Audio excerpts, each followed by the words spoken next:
All right, man. Look, I got to ask you about Michael Jordan now. You both played at UNC. He was there a little bit after you were. You both played for Dean Smith. But I wanted to know, did you have a relationship with Michael when he was a Tar Heel? And then did you get to see like the excellence and know that he was going to be as great as he was after watching him then?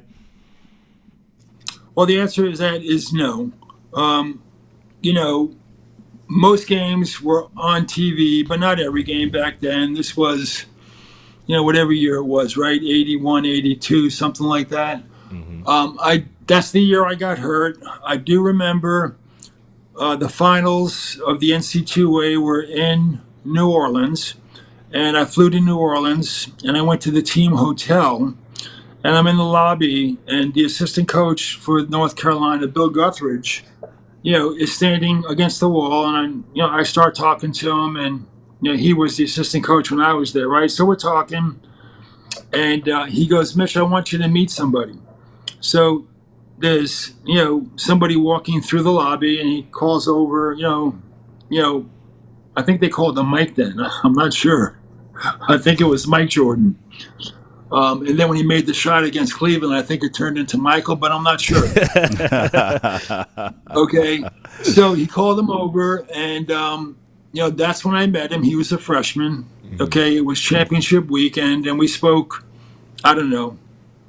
To me, I felt he was a little shy, right? Maybe all the people in the lobby, half the people did not recognize him, did not know who he was, right? And we talked for maybe, I don't know, half a minute, whatever, right? And when he walks away, Coach Guthridge looks at me and he goes, that guy has a chance to be a pretty good player one day. Okay. So I looked at him and said, "Oh, really?" Right? So that was, 81, 82. Okay. And that's when I first met him. Over the years before I would work with him, we would have, marginal contact, at a Carolina function. His first championship was against us in 1990. Wow. Okay, against the Lakers, yeah. And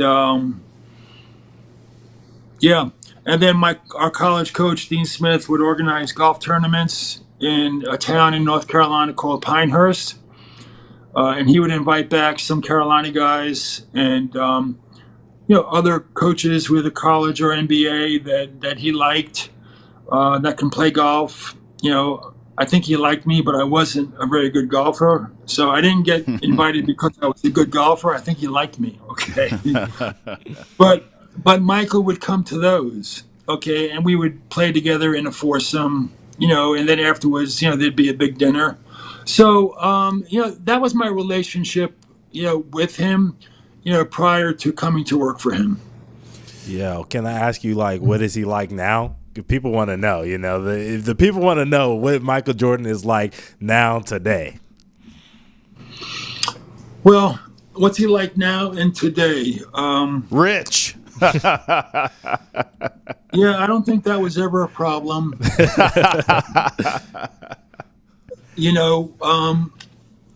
He's fiercely competitive still. Yeah. I've gone down. He lives in Florida, right? I've gone down and I've played golf with him. We would meet about the Hornets, all day, like on a Tuesday, and then on a Wednesday, he built a golf course, so we would go play golf at his golf course, and then have dinner afterwards, right? Very competitive. Goes without saying, he does like to play golf. Buried in the game. Really tough, for him to be patient and, build out the team. I'm not sure going forward that he was comfortable with, the direction, the NBA was heading, and there's no way to actually verify that the NBA with the salaries and the rules and all the exposure and player maintenance. I think, and quite frankly, a lot that stuff has bothered me a lot too. Right, just adjusting. The way the player is today versus the player 30 years ago. So I'm not sure if that bothered him or not.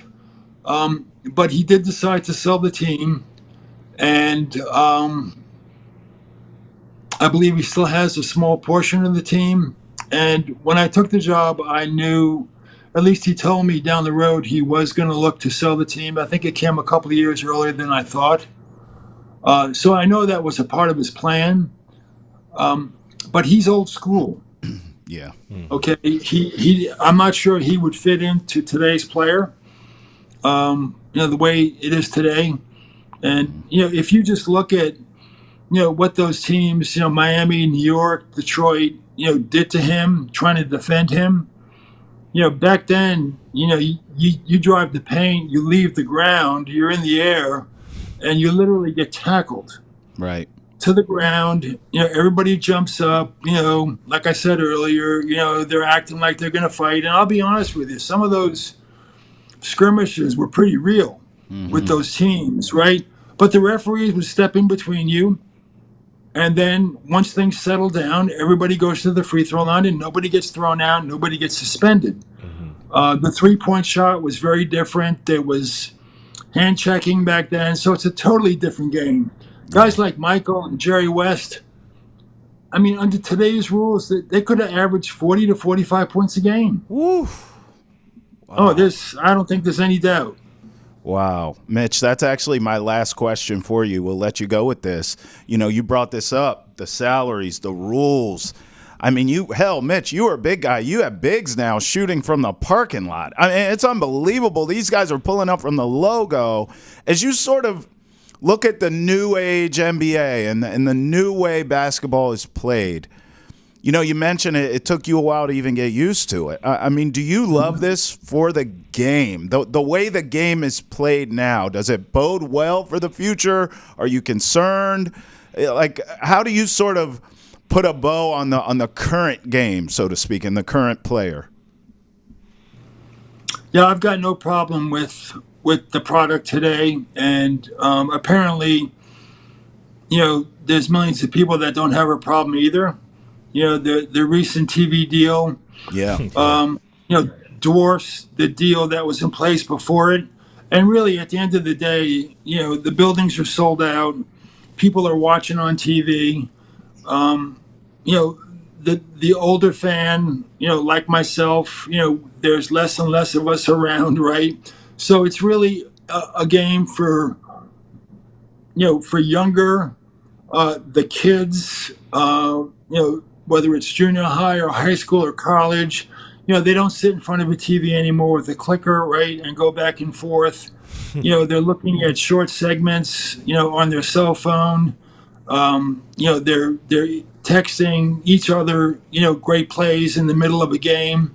I'm not sure how often, young people sit down and actually watch a 2.5, 3 hour game. Right. They're recording or they're whatever, right? It's just so different today. Yeah. But the game is more popular today than it's ever been. And, I think it's great. Maybe, every now and then I say something to myself when I played, right? But no one, that means nothing. I think it's great. These guys today, maybe it's not as physical, right? Maybe we had some different rules, but their skill level, like you mentioned earlier, even the big guys, to be able to pull up and shoot a three like they do. Some of the passes that we see, Steph Curry, what this guy does, shooting the ball, it's mesmerizing. So I think the game's in a great spot.